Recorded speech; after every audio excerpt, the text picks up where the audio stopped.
Pat Verbeek, this is why you're a fucking idiot. So you knew all year long that Gauthier and Carlson were going to be RFAs. They are undeniably the future of your team.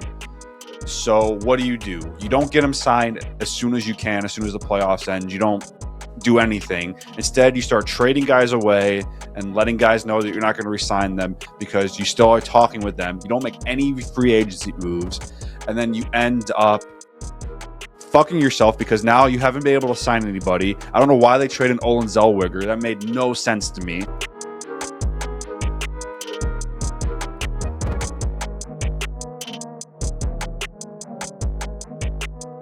Welcome back to another episode from the Checking From Behind podcast presented by DraftKings Sportsbook. I'm your host, Zach, as always joined by my co-host, Preston, with producer Chris. And we got a guest on today. We got Ryan from the Buds and Pucks podcast. First off, fellas, I appreciate you for joining us today. Ryan, and how is everybody doing tonight?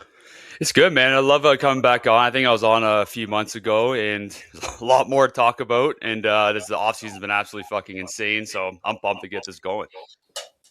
I'm absolutely pumped at this offseason. I know there was a tweet, I think it was Pierre LeBrun or whatever, like the day before, like hours before Leo Carlsson got offer sheeted. He said, thanks for a hell of a season. It was a great offseason. See you guys next summer. And then Leo Carlsson gets off sheeted. And then you have like Mavrik Bourque signs, you have trades. Like the offseason ain't over until it's fucking over. And it's not over until September.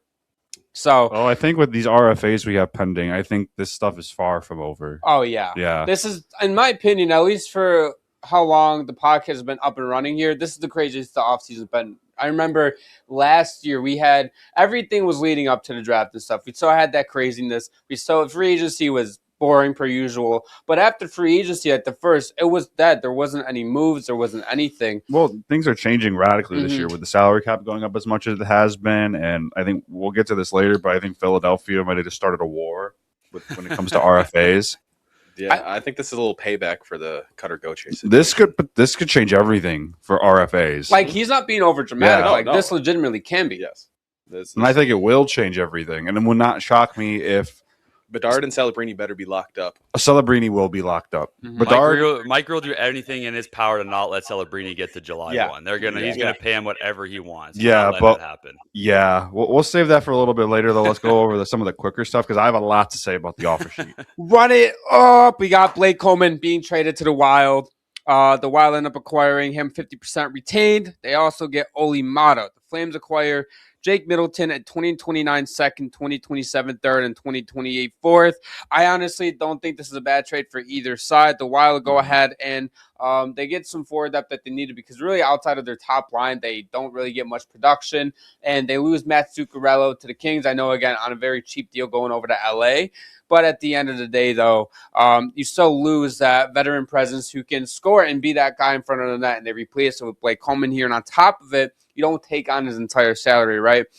And then the Flames just add some solid defensive depth there. They need defense. We talked about it last episode or a couple episodes ago where the Flames have kind of, they have a weaker blue line, right? They outside of Parak, I really don't think they have that guy yet. And I'm not saying Jake Middleton's that guy. He's a solid, second or third pair guy, second pair at best, but more like a third pair guy, right?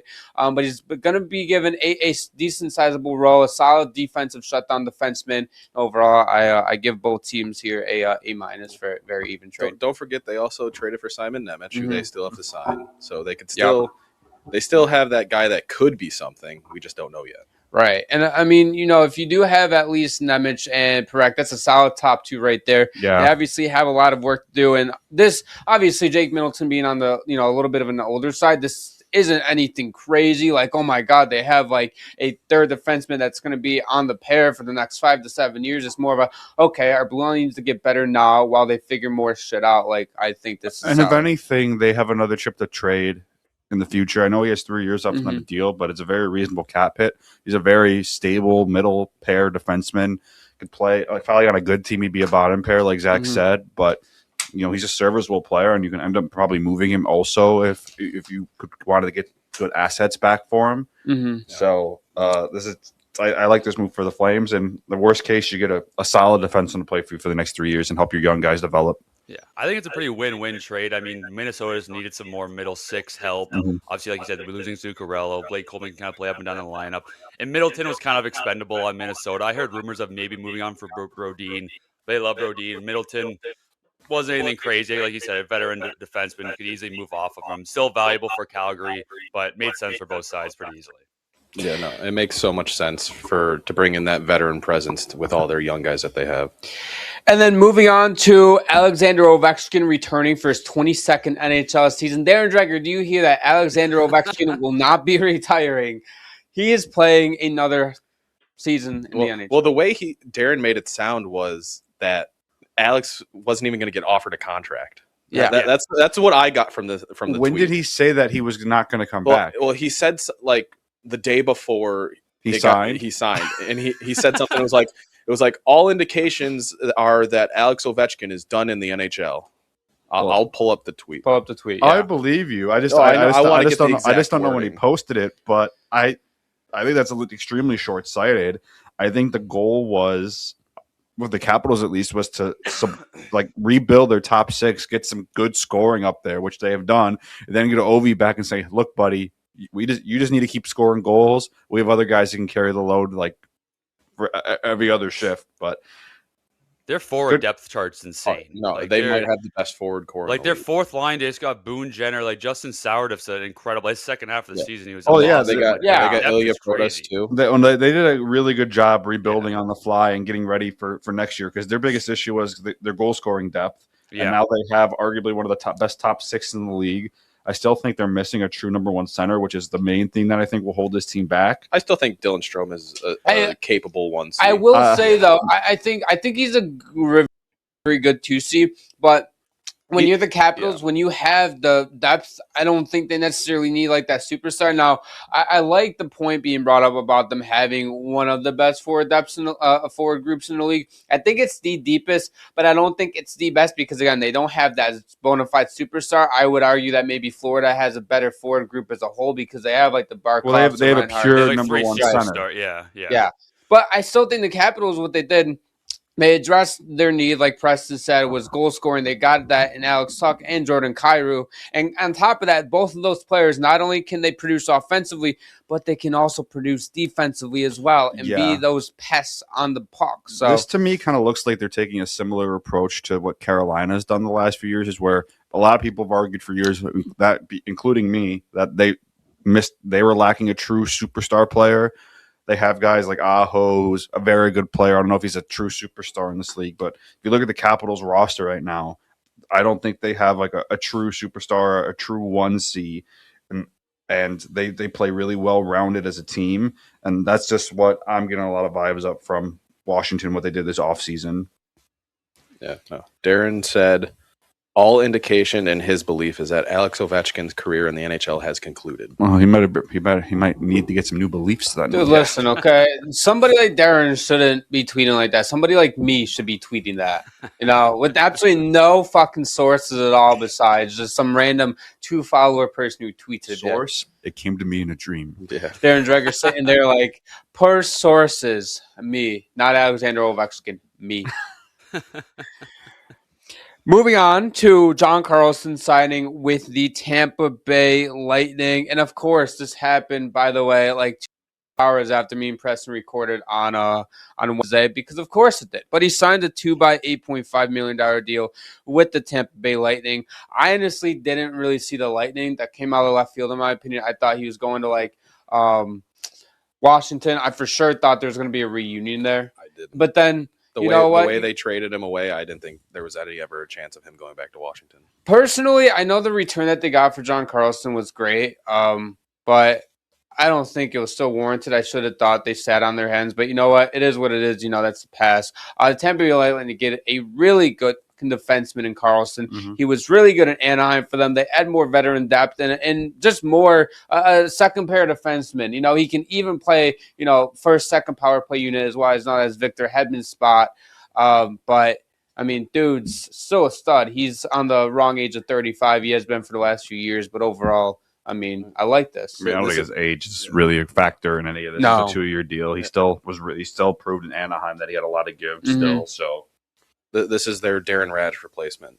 Yeah. which I knew Tampa Mhm. would be in on him as soon as they let Radish go. Yeah, if this he is hit the this is market. the exact kind of player that Tampa signs, like grizzled vet. You know exactly what you're getting. Yeah. You have just enough cap space to squeeze him in. Mhm. And for Tampa Bay, this makes a lot of sense because last season their biggest issue was defense, Yeah. especially because after Victor Hedman went out and for his leave of absence, they really never had a replacement for him, and they sorely, sorely, sorely missed him. Mhm.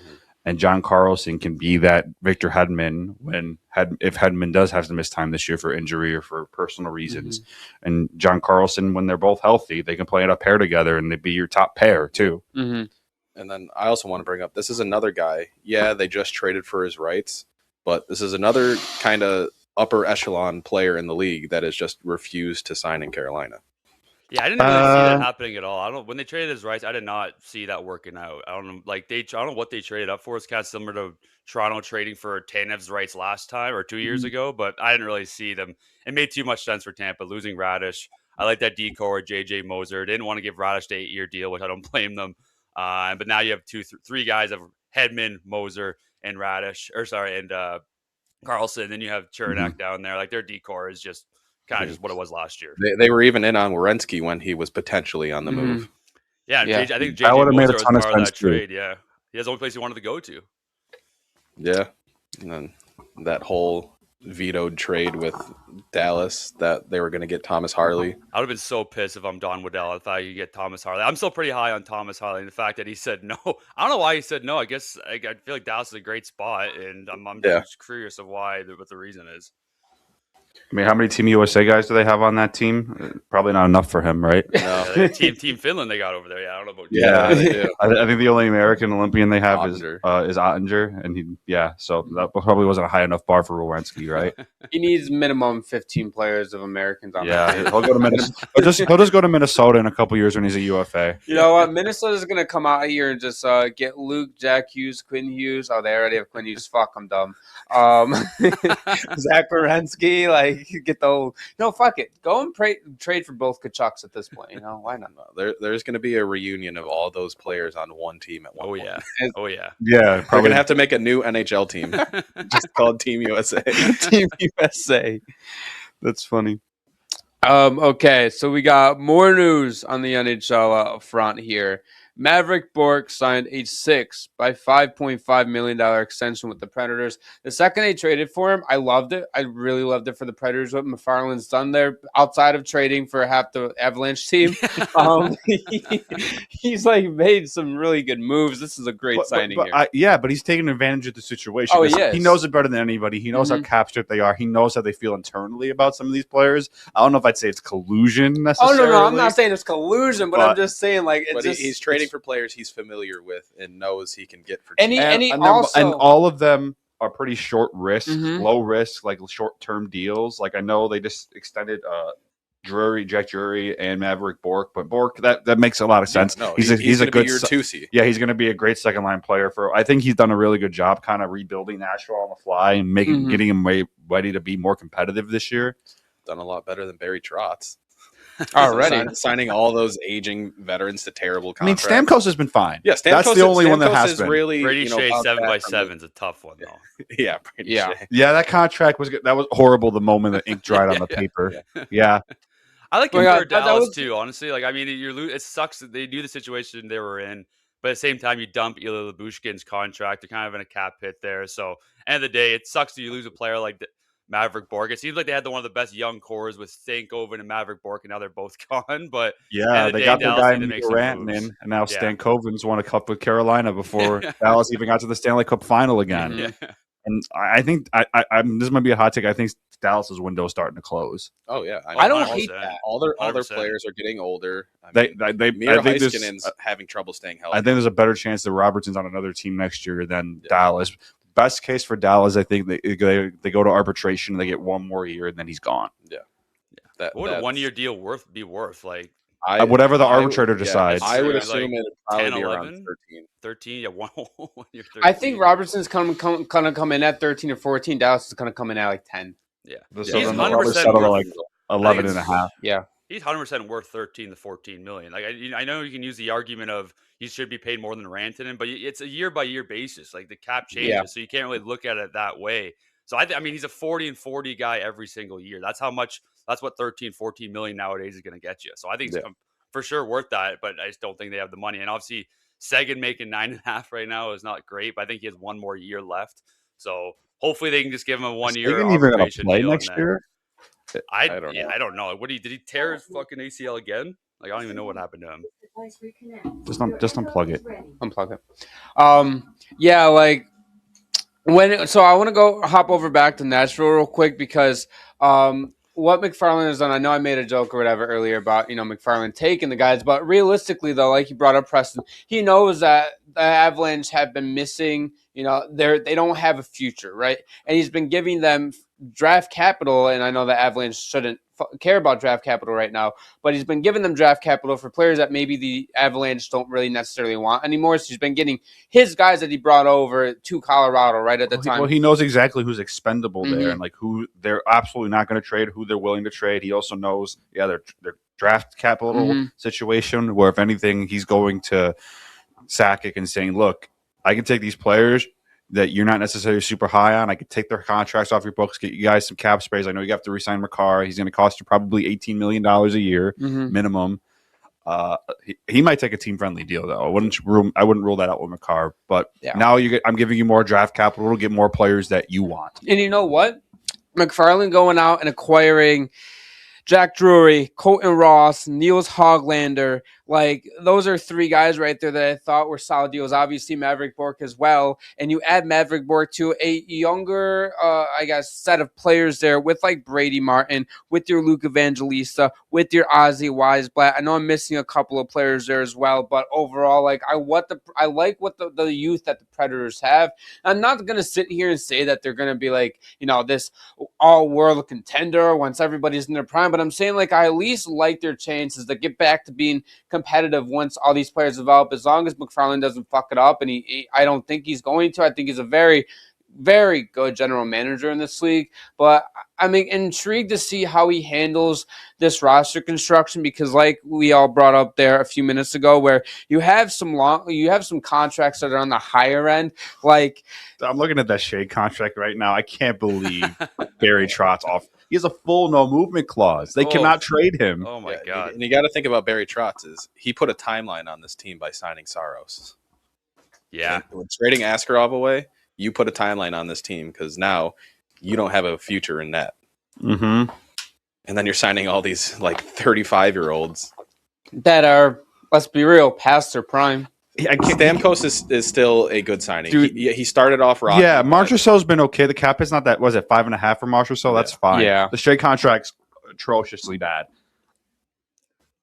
And you got Roman Josi for $9 million in next 2 years. That's fine. And Shea's contract, all 7 years, full no movement clause. It's not even. It gets not even easier to trade him later in the contract. The full 7 years, full no movement. And he was already like what, 32, maybe 33 at the time of signing. I don't know. He was in his 30s for sure. It was wild. Well, at least he looked like he was in his 30s. well, like even he when he's 32 years old right now. So he was like 30.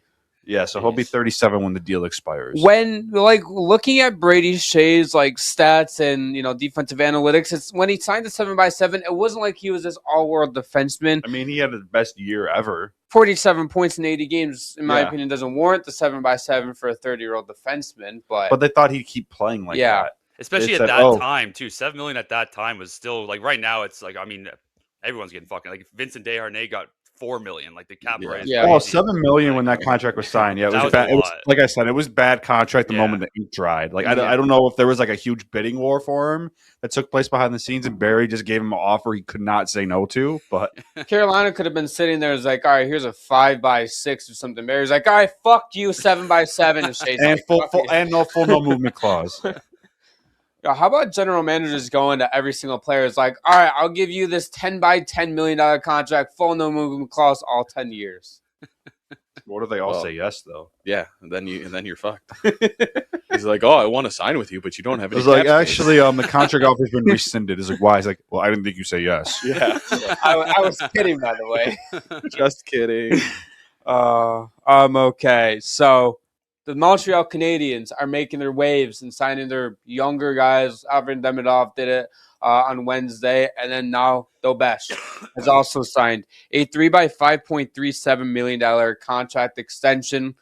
What a deal. The Canadiens are just impressing me even more with what Kent Hughes has done, signing his guys to cheaper deals. Now, obviously, I like this bridge deal for the Canadiens because outside of this season, Dobeš, doesn't have, he just came into the league, right, a couple of years ago. Has a one full season under his belt realistically. And so this is a bridge deal, kind of like, okay, we saw what you can do this past season.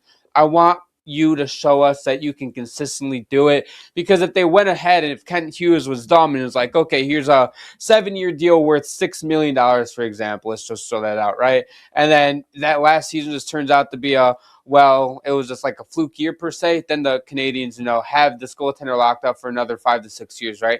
Whereas this deal is like, okay, you can play good, we see it, but now I want you to do it again, and then he'll earn an even bigger contract if everything pans out well. So I really like this for the Canadiens. Pat Verbeek, you should pay attention to this, because what the Canadiens are doing is they're signing their players before a team can even think about offer sheeting them. They're signing them to team-friendly deals, long-term deals that help you plan a team. Yes. They don't prevent you from not making any free agency moves because you have no idea how much you're going to pay them. And now you have to pay them $18 million a year. Or lose them. Yeah, so Pat Verbeek, you should do they teach classes on how to be a GM? You should take one. I saw something. It was like Pat Verbeek, according to agents, is like one of the worst managers. He plays hardball. Why are you playing hardball? Well, He's a 31-year-old superstar. Apparently there was one negotiation where he was fighting over $5,000. Yeah, it's not worth it, dude. Just keep your players happy. Yeah, you just got made the playoffs for the first time in forever, and now your rebuild might be fucked. I'm sorry. I'm going on my. I have a lot to say. This dude is fucking. He is heated. He ain't even Ducks fan. Verbeek's an idiot. But anyway, so to talk about this offer sheet. Yeah, Verbeek's a dumbass. But what Kent Hughes has done in Montreal is absolutely incredible. One of the best GM jobs I've seen in recent memory. With the way he took this team, they were awful when he took over them, and he's made them a legit cup contender. This team is going to be amazing for the next 10 years. Dobeš was kind of like the odd man out for goalie. I feel like it was with Fowler coming up, obviously Montembeault, but Montembeault's honestly fallen off a cliff. He's done there. Yeah. And they got, I don't know what his contract's like. I don't know if he has a no move clause or anything like that, but I feel like they're going to try and move off him and just go with Fowler and Dobeš. I mean, Dobeš earned that contract throughout the playoffs. During the season, he was kind of up and down. His numbers weren't crazy, but in the playoffs, that was his net. Oh, he's the only reason they won both their game sevens. Yeah, exactly. And he was feisty and everything. You can look at it. $5 million is a lot, but I mean, for a goalie, but with the salary cap, it's for 3 years. You take that all day. Oh yeah, and if anything, and then you have Fowler coming up in the system too, which is a good backup plan in case Dobeš doesn't pan out, because he has 2 years left on his deal before he's even an RFA.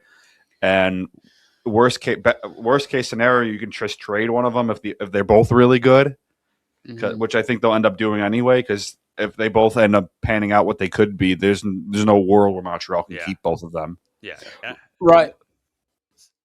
And with going over to your clause stuff, so he doesn't have a clause when this first year kicks in next season in 2027, but a modified no trade clause in the last 2 seasons. In 28-29, he has a 7-team no trade list. And then 29-30, he has a 5-team no trade list. So he's not locked into a full no move clause or even restricted much. And I just look too. Montembeault has no clauses, so I feel like he only makes $3 million bucks. So I don't know if anyone will even bother trading for him. That's true. $3 million bucks. How bad he's been. I don't really know. $3 million, no clauses. He's in his last year. I think they're just gonna bury him in the minors. I was just saying, or they'll run 3 goalies. I don't think they'll waste the roster spot on him. I think if anything, they'll put him on waivers. If someone claims him, good. You have a chance to go play somewhere else. If not, you're our AHL starter. It does look like a lot of teams are going to be running a 3-goalie rotation this year. That is true. Yeah, we'll see. I don't know. Just with the amount of players, good players Montreal has, I don't know if it makes sense to roll 3 goalies unless you're still that unsure about Fowler and Dobeš being your starters in the NHL next year. I wouldn't mind them running a 3-goalie system. I know, like you brought up, Chris, a lot of teams have used it. We know we've seen definitely Buffalo firsthand use it. But right now, the roster be doing it a lot this year. Who is Tampa? Yeah. Yeah, but they still have like their workhorse in Vasilevsky though. But they also traded for Hildeby, and then they still have fucking Jonas Johansson. I know Well, they're playing for a life without him. Mhm, that is true. I know this might sound a little bit crazy right now because Dobeš is just coming off a year. Maybe this is being on recency bias, excuse me. But I think that this is a year where if Dobeš, he's obviously going to go in as a starter, right? If he gets off to a hot start, he could turn out to be their workhorse. And I would honestly run a tandem of Dobeš and Fowler, and I wouldn't really play Monspo unless absolutely need be. Oh, yeah, exactly. I don't know if they risk losing him for nothing. Mhm. I don't know if a team would claim him necessarily off waivers with unless they're like desperate need for any kind of goalie. Edmonton. I think they got their goaltenders. I think they might have solved their problems. We'll see. But I think they're in a much better position than they were last year. Mhm. Yeah. I mean, they still have Jari. Yeah, but they don't have to start him now. They have like actual starter now, Frederick Anderson. Yeah. I feel like Carolina an actual young goalie, Freddie Anderson. Yeah. What did he say? Carolina picking him up, possibly after losing Anderson. Bussy makes like 1.9, and you bring in Montebeau. Yeah, it is kind of ballsy to have Bussy be their full-time starter next year. I know he was crazy for them down the stretch. Yeah, but yeah, Bussy and Kochekov that's a they don't trust risk. Kochekov. No, I know they don't trust him. So up and down. It's his career is going down. Yeah, but their defense is good enough, I guess, to kind of make up for that. Yeah. But yeah, just getting back to Edmonton for a second, I think they're in a much better spot goaltending wise now. Then they have a young goalie in Levi who could possibly be their goalie of the future. I think he needed the change of scenery. I think Buffalo, after claiming Ellis, his time here was done. Yeah, he just could never really stick around. He had a kind of a down year in the AHL this year too. I think he just needed to get somewhere new. I think part of it is he kind of knew where he was stuck and he was frustrated. And now in Edmonton, he has a real clear path to being a number one goaltender.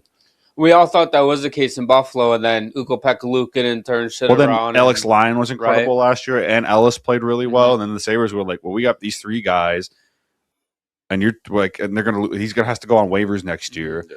And if they put him on waivers, he would 100% get claimed.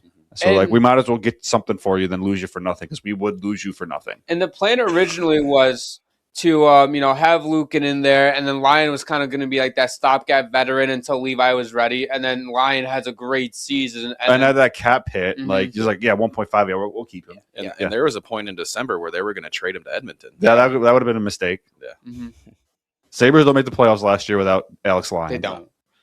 I mean, he was the first goalie since 1970s in the Sabres franchise history to win 10 straight games. Yeah, he road games. Oh, yeah. Yeah.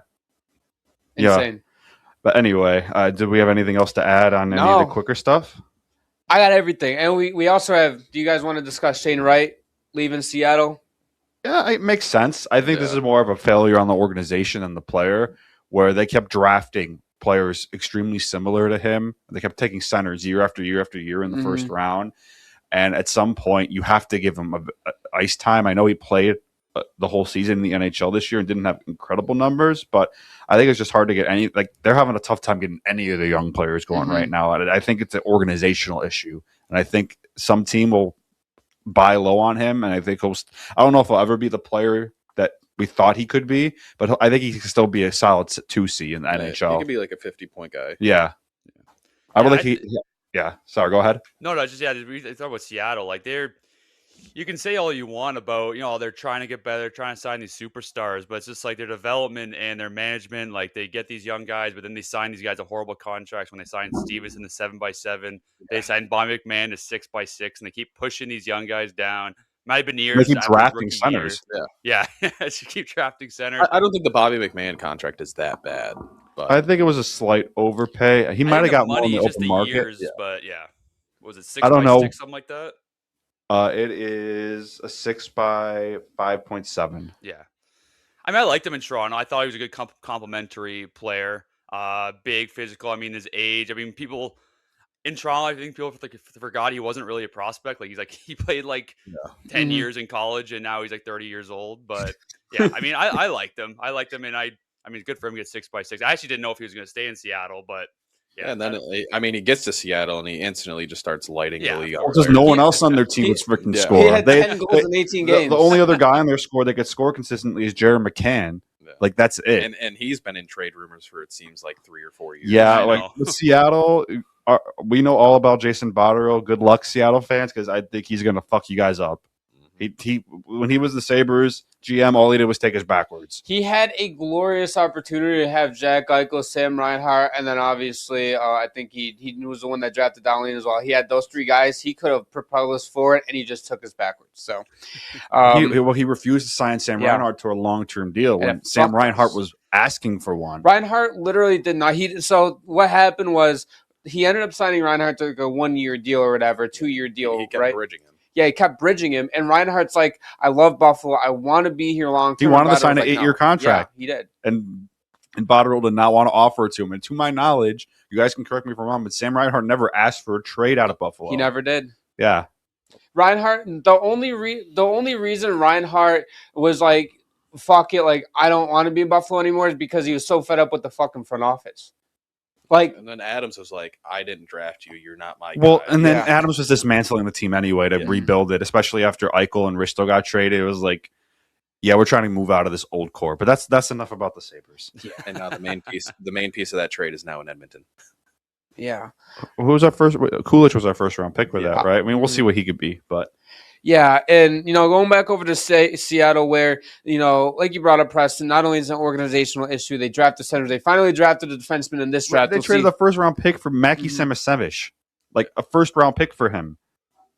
That's crazy. And you helped Florida get Brady Tkachuk. Yeah. They could have sat there and been like, here's a second round pick. Or just not help them. Or I like Well, no, I 'cause like they the were like, acquisition of him. But they were like, yeah, they need any kind of goal scoring help they can possibly get right now. They They're trying. just need someone to play. They're trying really hard, and I think I like to remind people a lot with like Seattle's so bad. This is normal for an expansion team. Yes, no, you're not supposed to be Vegas. Vegas is an anomaly, an all-time, all-sport anomaly that I don't know if it will ever happen again, where they just got handed a good team because the rest of the league was incompetent and didn't know how to handle an expansion draft.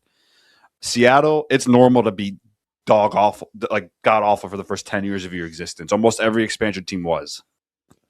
Wild, Columbus, Nashville. The Columbus terrible. still sucks. Dude, when the Capitals first came in the when the Capitals came in first in the 1970s, I think they had 8 wins in their first season. They are the worst team Yeah. ever. And their goalie won the Vezina.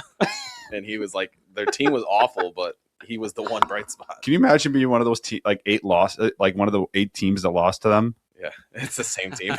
Yeah. They're like, we lost to the Capitals.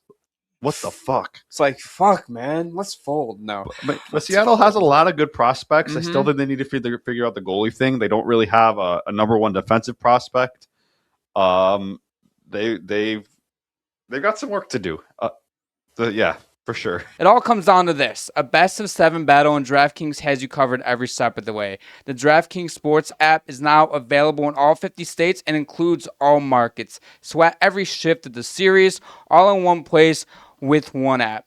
New DraftKings customers sign up with code THPN, spend $5 to get $200 in rewards within 21 days. That's code THPN in partnership with DraftKings. The crown is yours. Gambling problem? Call 1-800-GAMBLER. In New York, call 8778-HOPE-NY or text HOPE-NY. That is 467-3669. In Connecticut, help is available for gambling problems. Call 888-789-7777 or visit ccpg.org. Please play responsibly.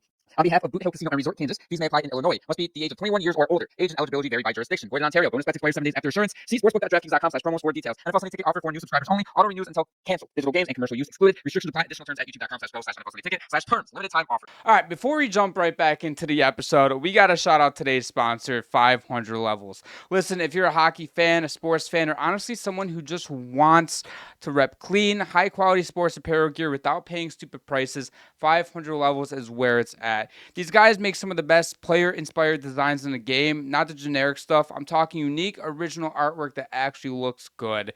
You want vintage vibes? They got it. You want bold, modern designs? They've got that too. Use code CFB Pod at checkout for 20% off your entire order. Again, code CFB Pod for 20% off. Yeah, so, all right. We talked about all the quick hitters, guys. All the news going around the league. We got more news, but it's huge. A bomb dropped on Friday at 3 o'clock p.m. Leo Carlsson was offered a offer sheet fired by $18 million by the Philadelphia Flyers, and he took that shit and he ran with it. Listen, everybody that is being like, Flyers, what are you doing? You're dumb. And everybody's like, Leo Carlsson, what are you doing? Everybody should be pissed off at Pat Verbeek and the Ducks. If I'm 21-year-old in the NHL player, in the NHL, right? I'm like, I'm taking that and I'm running with it. I'm getting paid $18 million no matter what. Either the Ducks match it and you're getting $18 million from the Ducks, or the Ducks don't match it and getting $18 million from the Philadelphia Flyers. And what's making me even more mad about this, right, is because Anaheim, a day or two before, they're like, we're going to match anything, any offer sheet. We're going to match it. First off, why are we letting him, potentially get offer sheeted, right? That's the first issue. Second issue, a report came out that the Ducks are now wondering if Leo Carlsson even wants to be in Anaheim because he accepted this. Are you fucking dumb? Are you dumb? I would accept that in a heartbeat. Anybody would. As a 21-year, that's life-changing money right there. I don't know. My whole thing with it is I don't know if it was that he didn't want to be in Anaheim. I think it just tells you how bad the contract talks were going. That is generational money, though. I understand you can't turn down the money, but from what it sounds, Verbeek had to be like lowballing the shit out of him. Well, the reports came out that for him and Gauthier, they're in like the $10 to $12 million range, which still a lot of money. I think 14 or 15 wouldn't have been out of the question for Carlson, though. He has like franchise potential. Yeah. He had an amazing season this year. With what other moves that the Ducks have made this year, you absolutely had to get your franchise guys, Gauthier and Carlson, signed ASAP. Yeah, because this completely fucks the Ducks. If they don't match this, they have to match this. Yes, because if you publicly said that you will match. But if you lose Leo Carlson, you are fucked. You are losing your number one franchise center. If you're Cutter Gauthier now, you're kind of like, I deserve that too. Like, what do you? Exactly. Right. Because then they're fucked if they match it. Because you're paying. Dude, if you look Carlson, at Anaheim before last season, you're like, oh, this team's gonna be on a dynasty. Now it's like their decor took a massive hit. Their decor kind of stinks now. Their forward core, I mean, all this cap space, they're losing that cap space now if they match this. And Cutter Gauthier, like he's gonna with this, he's gonna make at least $15 million. You gotta expect for the whole. I think he should make it. I think if I'm Cutter Gauthier, because he had a better season last year than Leo Carlson, he scored 40, 50 goals, 40 goals, 40. If I'm Gauthier, it's like, am I getting $18 million too? Because Anaheim has $19 million in cap space right now. That's including the Carlson contract. Mm-hmm. So assuming they match that, because they have to, because I don't care. Like if Anaheim got called today and someone offered them four first round picks for Carlson, they'd say no. Yeah, 100%.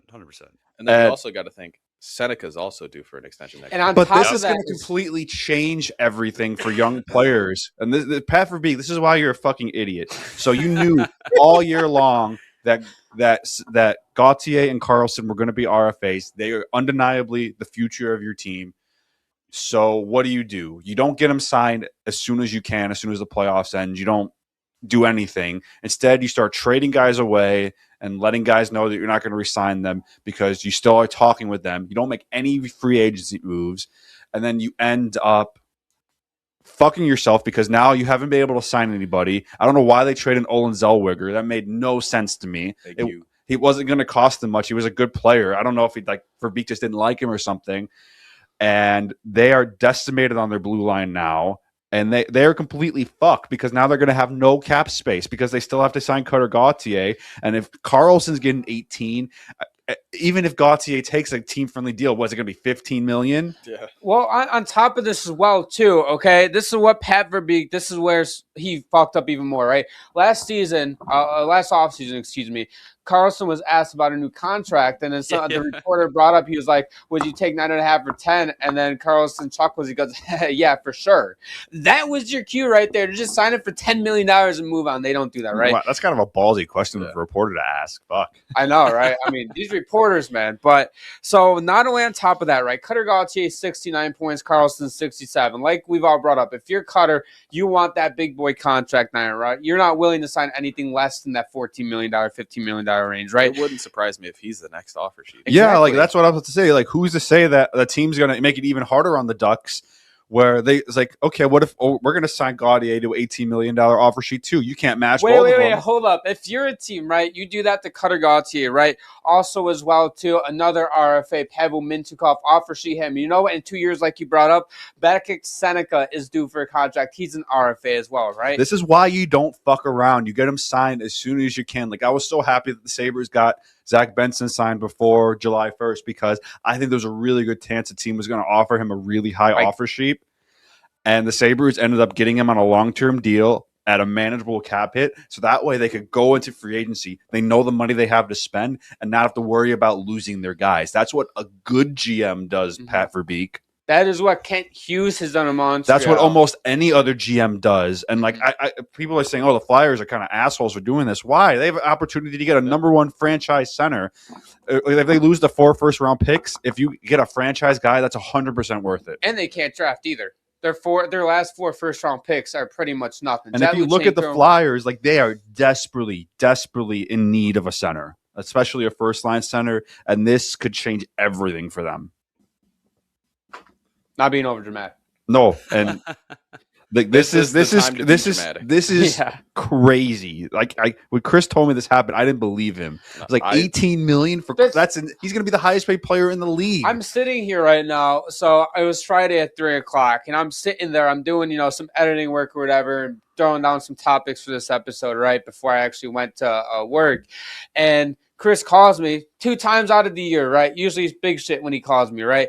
So I answer the call, and he's like, I was like, hello? And he's like, dude, guess what? I was like, what? He was like, Leo Carlsson just got offer sheeted by the Flyers. I'm like, okay, cool. And then as I say, okay, cool, he's like, for $18 million. I'm like, per fucking season? And the fact, like, I know, like, I don't know why this is going to take them the whole 7 days to match, but the fact that they haven't matched, it's been 2 days, and they still haven't matched yet, tells me that they are panicking right now.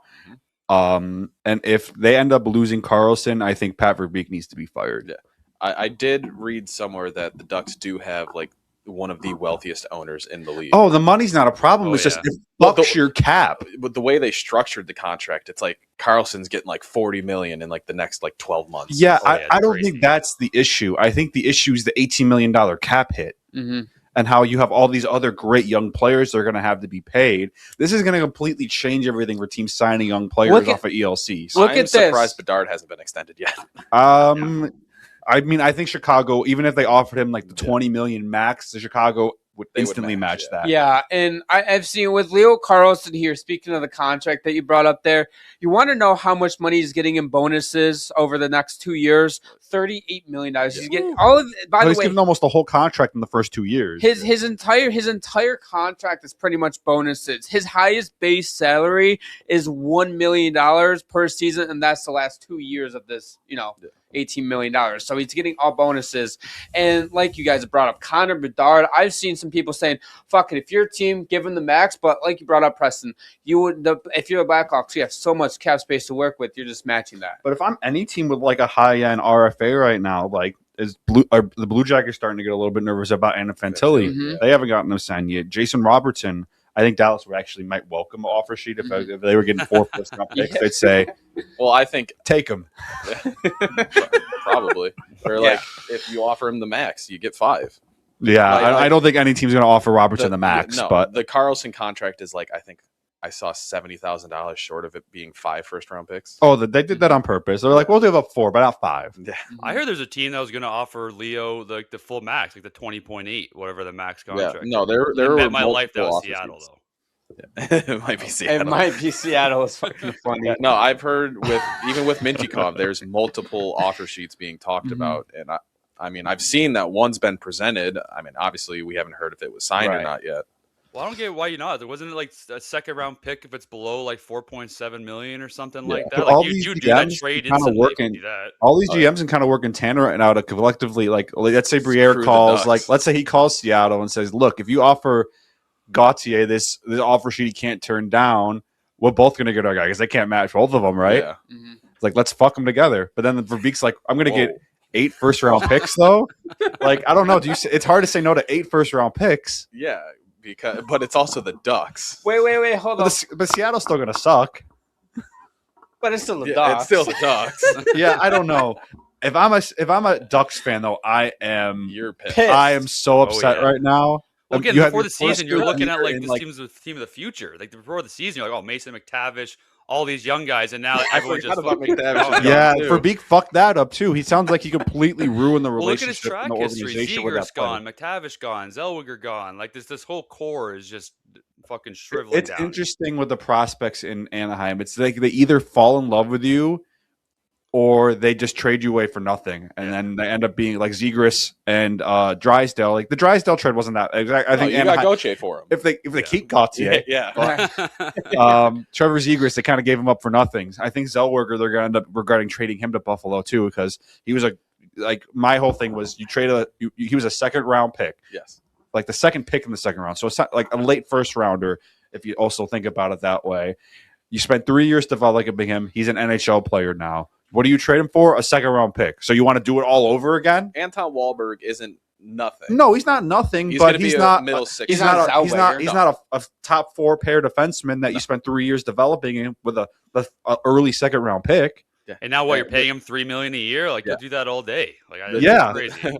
But the way Elliott tweeted it, he was like, Zellweger signs a three-year, $9 million contract. If they were paying him $9 million a year, I'd be like, I mean, whoa, I y'all I know. saw that tweet right away, and I clicked on it so I can quote it, whatever, on our podcast Twitter, and all of a sudden people are like, $9 million a year, and I'm like, no, guys, he means 3 a year, and then Friedman had to correct himself. Yeah. I mean, he didn't really phrase that properly. No, he didn't. It was phrased but really that's bad. just Elliott in general. Bro, it's funny because everybody talks about Elliott in the NHL, and they're like, oh, look at Shams making graphics and everything, and like going in depth, and Elliott's like, Zellweger, 3 years, $9 million. That's it. He'll go like, Bourque, extension, 6 by 5.5, and just all his abbreviations that he's Oh made yeah, up. he's awful. It's awful. It's awful. Dude, every time he tweets out about the Sportsnet stuff and everything, he'll put like Toronto's like TORON or some shit like that. I saw something yesterday. He tweeted out like UGH, Mm-hmm. and I would assume that's because something with Canada and the World Cup. Mm-hmm. But someone said, "Is that your new Pittsburgh abbreviation?" They'll probably use that. That's freaking hilarious. I do think he reads a lot of his replies. Oh yeah, he liked your reply. He did like Oh. my reply once, yes. And Then also, he unliked it. Asshole. he's like, let me get this quick dopamine hit real quick for him. And I Yeah. just unlikes it. I appreciated it. I have the screenshots That's what I'm still. talking about. Yeah, he has the proof, the living proof. Speaking of the Leo Carlsson stuff as well, you want to know what's even crazier? The Flyers came out with a statement. The Flyers, they're official. I swear to God.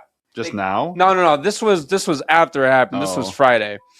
I'm gonna, Chris, are you bringing it up? Where they're just Well, they- explaining why they think he's worth four first round picks? Yeah, they go. So they go. Flyers GM Daniel Briere has issued the following statement. The Philadelphia Flyers have tendered an offer sheet to Anaheim Ducks center Leo Carlsson. The offer is 5-year contract worth an AAV of $18 million, which would require 4 of the Flyers' first-round draft picks in each of the next 4 seasons as compensation. The Anaheim Ducks have 7 days to exercise the right of first refusal on the player per Section 10.3 of the NHL Collective Bargaining Agreement. The Flyers will have no further comment until Anaheim makes their decision to match the terms of the offer or accept the compensation of the draft picks. They didn't have to come out with that, but I think that's fucking baller move by Danny Briere. Philly's one of Baller. the only teams that could have done this too. Like they have like over $40 million. I think they have like close to $40 million in cap space. They need. Yeah. They have a lot of centers, but they don't really have the guy. Like I think like No. Tyson Forster, Zegras. I mean Couturier is still hanging on, but Couturier is the number 1 center in the playoffs. yeah. So Mhm. you need that number 1 guy. Zegras can move to the wing, and I think. And if you're Philly, you're just trying to win now. You don't really need more draft picks. Like you don't give a shit. Well, yeah, they already have a really good core of young players. Yeah. Like they have Trevor Zegras, Martone. Michkov, Porter Martone. Yeah. Porter Martone's gonna be good. I think I Denver like Barkey will be a Carlos. decent player. They have Jet Luchenko, who they just drafted a couple years ago. Like they have a good young core of players, and they're just missing that number 1 glue guy. And if they get Carlson, then you have a number 1 center. Carlson is what they're missing. Like, on top of it, not only do they have the young guys, they have veteran guys who are productive, too. They bring back Yeah. Drew, who I really like that on a very, Well, not confirmed yet.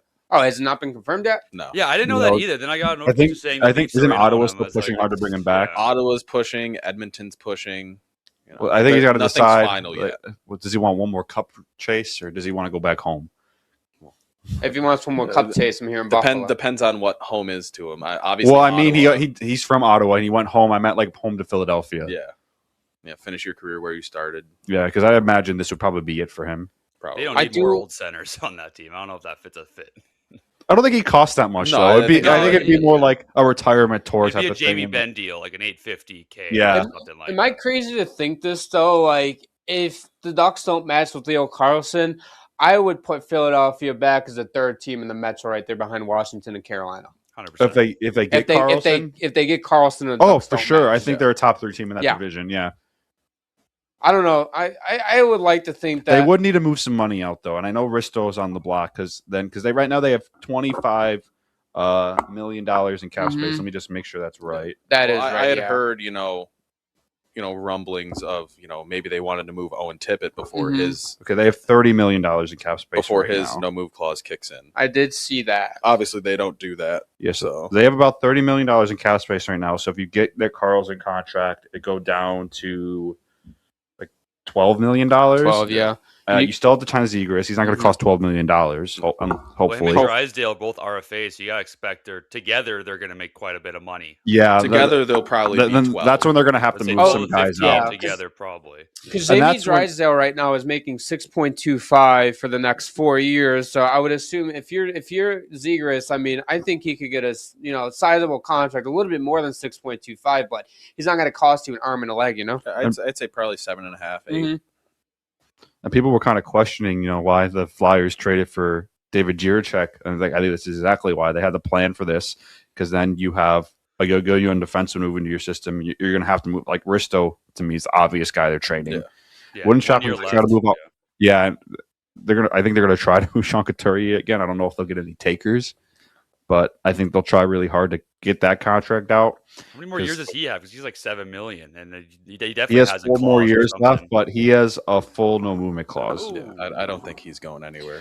And you brought up Owen Tippett or whatever about They're not trading Owen they Tippett. tried to, they were shopping him around or whatever before July 1st. But if you look at his no trade list or whatever, he only has a 10-team no trade list. No, I'm not going to sit here and say they should trade him or they will trade him because dude's 27 years old and he's one of the fastest guys in the league. He was very great offensively. Mhm. Like that's a guy that you keep in your top 6, and especially if you get Leo Carlsson.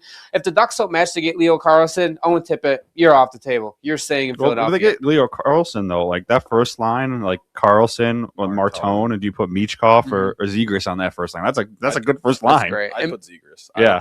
I don't think Michkov's a top line player yet. he needs to stop his antics. Sounds like he just needs to grow up. Yeah. He reminds me a lot of JJ Peterka his first couple years. Just that very immature. I don't know. He was awful in the playoffs. So like legitimately awful. He would play like 4 minutes a night some games and get Well, yeah, benched. because he's an all offense kind of guy. And that ain't Tocchet. But yeah, you got to be play physical in the playoffs. Yeah. Physical, you have to back check. Mm-hmm. He's just not a good skater too. Like he's a short little fat dude, and he can't really skate. But It didn't look He's like got he was skill. trying. no, Yeah, it no, didn't. he's got all the skill in the world. It's just he's not Yeah. committed to the rest of the game of hockey. No, no. Yeah, And he's got. with a coach like Tocchet, you kind of have to. See, I made this comparison a while ago during the playoffs. I'm curious to see what you think about it. He reminds me a lot of Alexander Summon when he was in the NHL, where all the offensive skill in the world would not play any fucking defense. It would not even attempt to back check. Yeah, he It just sounds like a typical Russian, honestly. Yeah. It sounds Well, like- that was a big joke with Ovechkin too for a while when him and Summer were on a line together. It's like they could score together like 70 goals, 80 goals in a season, but they're going to be minus 20 because they don't play defense. And came Barry Trotz in Washington. This was after Simon signed, but with Alexander Ovechkin. He got him to commit to playing full-time defense, They and won a they Stanley won a Cup. Stanley Cup. Yep. I'm intrigued to see where this all goes, though. Philadelphia, I love this for them. Verbeek, you're an idiot, as we said about 25 times. Mainly Preston did. The Ducks are completely fucked right now. Mhm. I don't know how they get out of this without losing a really good player. I thought I was honestly wrong two. about Verbeek at first, and then I was like, okay, like I'm wrong. Like Verbeek's doing a good job, and now I retract my statements. Well, yeah, he got them. He brought in all the pieces to get them to the playoffs. It's just the way he handled it after that. Well, is now what's they're really kind of screwed. cap strapped too because they have all these vets on pretty bad contracts. Like I know Chris Kreider ended up being really good for you last year. They're paying Alex Kaloran 6.2. Kreider's getting 6.5. Vic Toronto's getting 4.5. They just extended Greer. He's getting 4.2. You got a lot of vets making a little bit more money than they should. You shipped out all of your young players and also a bunch of your older players too. So you're kind of in that middle kind of limbo area, like who's going to be on this team next year. Goaltending was kind of iffy last year with Dostal, where he was flat out one of the worst goalies in the playoffs last year. I know he had a couple good games here and there, but they really Husso in a couple games. I didn't even know he was in the NHL still. So yeah, they like I said, I feel rough for their fans because they finally had their first good year in forever, and now it feels like they're going to take a huge step back when they shouldn't be. Verbeek. They should be the aggressive one trying to get Mm-hmm. better. And they're not in a super strong division. They should easily have been cementing themselves as like a top 3 team in that division for the next 5 years. I remember when Verbeek drafted Seneca at 3rd overall, everybody, including ourselves, were like, "Oh, what the f are you doing?" Well, even Seneca was like, "What the fuck?" Yes, he was considered a hardcore reach. and like after he's still very good. It's just not at the time. A 3rd overall pick. At the time, he was looked at as like he was supposed to go like around 9, 10, 12, like around there, and he went 3rd, and that obviously that was a really good pick. But at the end of the day, like I looked at that and I was like, okay, Verbeek, maybe I was wrong about you, and now all this shit's going on, and he's just screwing it up. Like you have all this young talent. Like he's drafted really well. He's brought in the right pieces, but he's also shipped out the wrong pieces at the same time. And that's what's hurting them in the long run. Like the Jamie Drysdale stuff and the Zegras stuff. Okay, I understand that. Like Zegras needed a new change of scenery. It wasn't really working out. I mean, Drysdale you got Cutter, injuries, but Drysdale you got Cutter Gauthier for it. So it kind of worked out. They would do that. Fine. They would do that trade a million times. 10 times out of 10. Yeah. Right. But when they ended up trading Zellweger, right, I was like, okay, this is going to be them, keeping Trouba and Kudus on the Well, Trouba, they were never. I mean, I give him credit for not giving Trouba what he asked for because that contract I think is awful. Terrible, brutal. But then Zellweger's the odd man out now, and again, I don't know. I really didn't. That's why it just does. That's why you get your RFA signed before there's even a chance for them to get an offer sheet, because that way you know how much money you have to work with, and so you can use it to address the rest of your team. You don't wait to be reactive until after you get Gauthier and Carlson signed to their long-term deals to then build out the rest of your team, because all the players worth a damn are gone. It's crazy because Verbeek signed Lacombe like very early on. So if I'm like Gauthier and those guys, I'm like, you paid this guy after fucking 70 games. Like, why 9? Yeah. I mean, he's definitely worth the contract. But like, why are you hesitating on us when you gave the defenseman who played 2 seasons before giving him $9 million, which is definitely worth it. But it's a shit show in Anaheim now. It's crazy. Oh yeah, like I'll give Buffalo one last shout out because like what they did with Josh Doan though, where they extended them in the middle of the season. We're like, we really like you. We want to pay you now. We want to get you on a long-term deal. And he's like, okay, let's get it done. Yeah. Very reasonable cap hit, just under $7 million, which I think if they would have had pressure over maybe an offer sheet, it probably would have gone up to maybe 8 or 9. And you just know now you go into the offseason and you have a clear picture on the future of your team and what you need to address. And Pat Verbeek has failed to do that. That's just that cannot happen for an NHL GM. I mean, looking at this situation now, do you think Jackson Lacone's like, why the fuck did I sign? I'm sure every player, I'm sure every young player, even the vets, are going to be like, "Fuck, we're fucked, aren't we?" Because I don't think any of the players blame Carlson for taking that deal. Because I don't think anywhere the Ducks were ever going to offer him anywhere close to that money. But now in the media, like. Does this become a distraction if Anaheim matches it? It's like, after every game, Leo, you didn't have any points. You had a really bad giveaway. You're making $18 million. I think that would be a bigger issue in Philadelphia if you went there in Anaheim, because Anaheim, I think a lot of people forget how good Carlson is because a lot of people don't watch Ducks games. Yeah. I'm guilty of that. They play super late most of the time. I don't really get around to watching them too much. They're a small market team, but he's really good. But if in Philadelphia, if he doesn't have 80 points this year, they're gonna get on his ass. I will say though too, as myself, if I'm looking at that, and let's say he does go to Philadelphia, Anaheim doesn't match, right? At the end of the day, I wouldn't be a guy that's going to sit here on the podcast every week if he doesn't have, you know, no, 80 I points. don't care. Because, like, again, It's not the player's fault for taking money offered to them by a team. if you are offered $18 million a year, you Who would say no to that? Nobody. Kirill Kaprizov didn't. Well, he took less than that. He took 17. He's worth it already. Yeah, because he's a superstar. Yeah. And and Bill Guerin did the same thing. Is like, I don't want to risk this guy even sniffing any kind of offers from other teams, so I'm just going to sign him whoever the fuck he wants now and just make him happy. And then I can know. And then they go. I don't think if they didn't sign Kaprizov, I don't think they go out and get Quinn Hughes. Because they know the money, how they have to address it in the future, and they could build a plan around it. It's called planning, Pat Verbeek. You can do that. You're allowed to do that.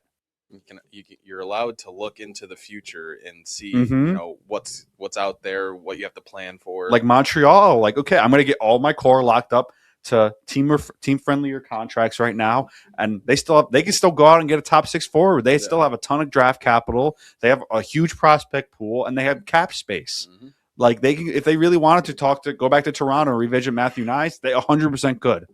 I'm gonna keep it a buck here right now. Anaheim, man, you guys, not only did you fuck up, I think you guys at this point had a fluke season. Like, well, no, they were legitimately good. I will sit here right now.